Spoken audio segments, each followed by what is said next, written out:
Hello, my name is Jeff. Today I'm going to run through a heat map for concrete in Pensacola, Florida. I chose Pensacola randomly. I did a search right here for concrete Pensacola, and this is what Google gave back to me as a result.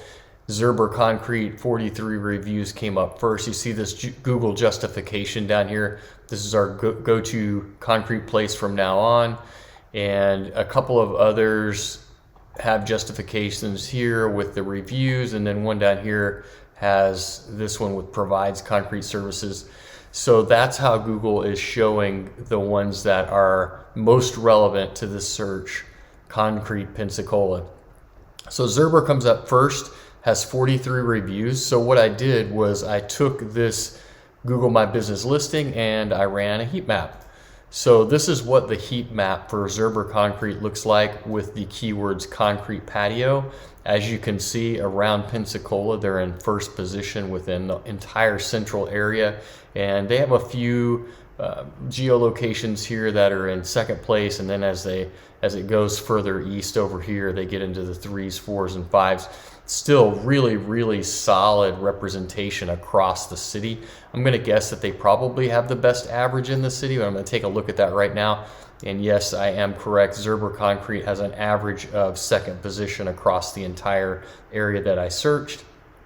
Abraham's is in second place with 2.76, and so on. So with running a heat map like this, what you can see is not only who's in first position, your own asset, if you will, or your own Google My Business listing, but also where your competitors stand in comparison. So let's say Abraham's was coming up at 2.25 or something like that. I mean, they're still pretty close second, but if they were that close, you would know, hey, Abraham's is going to be taking over in some of these geolocations any time now. So I better continue to up my game. I better go and do more research on Abraham, see what they're doing, and make sure that I'm continuously doing one better.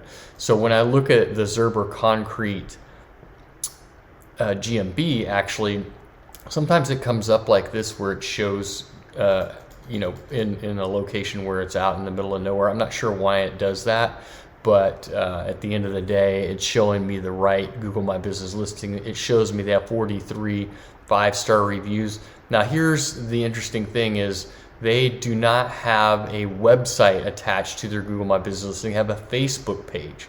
So that's interesting. We'll look at that in just a second. And then it looks like they have 24 photos and what did we say, 43 reviews, pretty solid.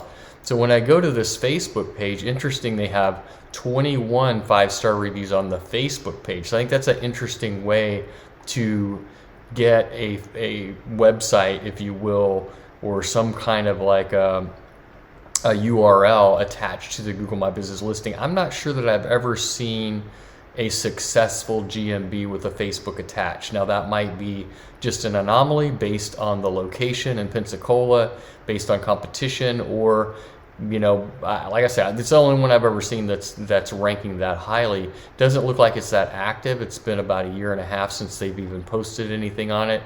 I'm sure those 21 reviews go a long way, but you can see they did post. All these posts were in July of 2020. It looks like they posted everything on the same day, and somehow that's November 2019.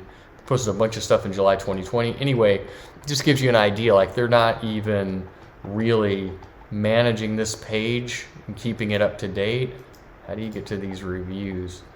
If I could get to the reviews, then I could see when the last review was. How do you get there? Reviews, here we go. So 5 out of 5 stars. So December 9th was the last time that they were recommended. So that's, the last time before that was April. So not like huge, presence here with, consistency, but because they have 21 overall, I'm sure that's serving them well. So anyway, this gives you a good idea of who the competition is and where they're ranking so that you can develop a strategy. Let's say you were this company right here, Foxcrete, and you wanted to, let me go here, I'll look up Foxcrete, and we're going to flip the ranking so I can see where Foxcrete is ranking. So I can see Fox Creek is doing well on the west side, and that's it. So what they would want to do is go into some of these other locations and start, like Bellevue. I don't know what their website looks like. Let's see what their website looks like real quick. If they have one, here we go. Concrete Construction Group. What I would do if I were them is I would go in and start throwing up location pages on their website for some of these areas where they're just almost about to rank right here. I would probably start here in the central area, and I would put a Bellevue page on there. I'd put a West Pensacola, Warrington, Brent, Inslee, Gonzales. I would put all of these pages on their website. That would be one way. Another way is when I've got reviews, I would have people mention Bellevue and some of these other places in the review. So that's telling Google you're more relevant in these areas. And then I would go and do a lot more deep dive research into the competitors that are beating them in these areas and try to figure out what they're doing that is better than Fox Creek, and do the same thing and one better, so that you can continuously get more and more attention from Google and climb up the rankings and beat these other people out. So that's how I would use a heat map to create a strategy that would be implemented to crush the competition and go after Zerber in this location in Pensacola, Florida, and carve off more and more and more of their market share and dominate this entire map over time. So that's what I would do. I hope you enjoyed it. If you have any questions, let me know. Take care.